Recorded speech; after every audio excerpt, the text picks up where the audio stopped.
Hi, this is Jess. Welcome back to Dearcraft. Okay, today we are making a little token of love, I think I'm going to call it. It's a piece for my stepson who is 12 years old, and I'm going to give it to him on Valentine's Day.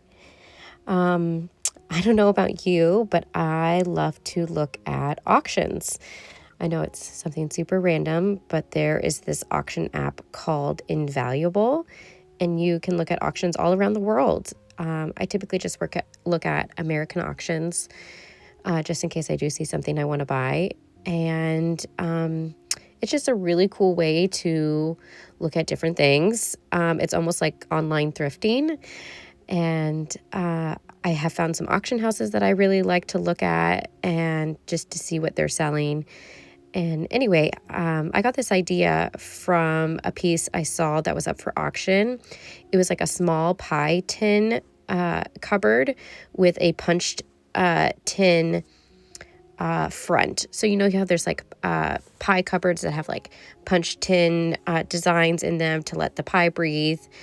But this was just like a small little cupboard, and what was different about it is the tin was punched, but it was also painted, and I've never seen that before, and I thought that was really interesting.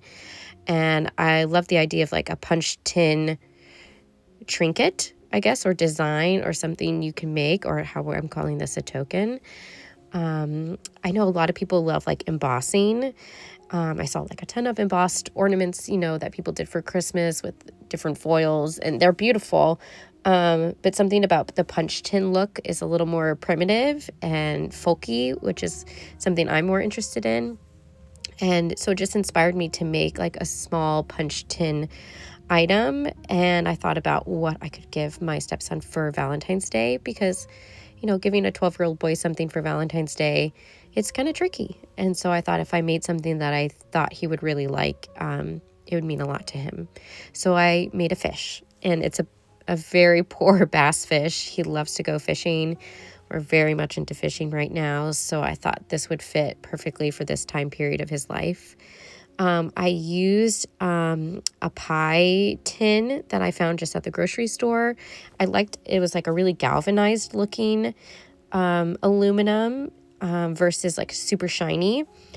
So I picked it for that, and it was quite thick for a disposable pie tin. And so what I did is I cut out the shape, and then I have a bone scraper. It's called a bone scraper to smooth it out. And then I used some of my sewing tools to do a little embossing. And then I used a knitting needle to do the punching. And you saw me put like a towel underneath it so I could have that give behind it to punch all the way through. And then I just kept smoothing it out and checking where I wanted to emboss and where I wanted to add more holes. And then I did use a ballpoint pen for like smaller holes. So yeah, this is kind of just like the first couple steps that I did. And yeah, so it was coming together really nice. The edges, thankfully, were not too sharp. And again, I just really focused on the shape and then just the texture of like where I chose to do the little embossing and where I chose to do the holes for the tin punched look. I plan to just give this to him in a card. I didn't know really kind of how to display it, and I don't think I necessarily need to show him how. I think he'll do a really great job deciding where to put it in his room or how he wants to keep hold of it. Sometimes I can get stuck in my head of like, oh, how is this person who I'm about to give this gift to going to display it? How are they going to do that? But I kind of think it's then up to them. And so you'll see that I do put it on a string. So I just focused on like making just this cute little token for him. Like I said, it is a bass fish. I tried to get the fins right, but he'll probably tell me if they're right or wrong. I gave it an eye. The punch tin holes are just random, and I wanted them to be kind of random. Again, it makes it look a little more old. And just, making sure that I like it for how it is. I kept scraping it just to give it some smoothness. I didn't want the attention to be on like the wrinkles that when I punched the hole, it created some bends in the metal. So I kept smoothing those out. And yeah, so that's what I'm doing. I'm sorry, this isn't like a full DIY kind of channel, but I'm just kind of showing you the process of how it all came to be. Also, as you went over the holes, it kind of changed the openings of them. So if we wanted them smaller, you can kind of push them back in. And yeah, I just played around with it for the texture that I wanted to achieve. And I think it looks really nice. It's a cute little fish. And next I'm going to paint it. So yeah, you'll see me paint it all together. Okay, so I'm just using acrylic paint, and I just decided to put on the color and like dab it and rub it in. I essentially just wanted to make it look really old, and I knew I would just layer paint. I have some experience painting with acrylics, so I kind of knew where to start, but honestly I just let my creativity take over. And so it's just, I decided to paint the whole fish brown and dab, dab, dab with a paper towel, and then start adding on the colors. And you'll see I only used 3 colors total: a brown, a green, and a really beautiful like sienna yellow. And so that's just like with the first coat of paint where it's brown, and then I'm adding some green at the top of the fish and just blending it in. And again, nothing is like too perfect about it. I don't want it to be perfect looking. I think always my goal is like to make it look old. And so, yeah. And if it was like too saturated of paint, I just kept dabbing, dabbing, dabbing until it looked really blended with the brown paint.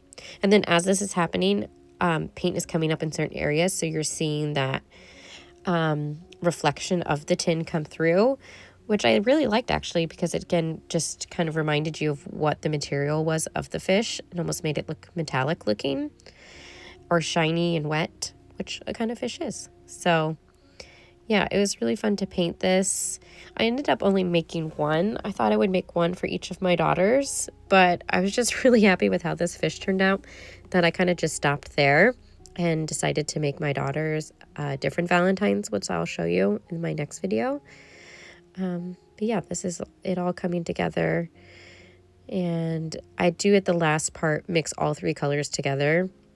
Again, I'm no like expert painter, but I do remember learning about a little bit about color theory and painting and just blending your colors. And so again, that's all I'm trying to do. There's no right or wrong way really to do it. It's just, yeah, until you get the desired look that you want. So I liked just seeing the contrast of like the one side almost looks rust-like, which is really cool. Yeah, I think he's pretty cute.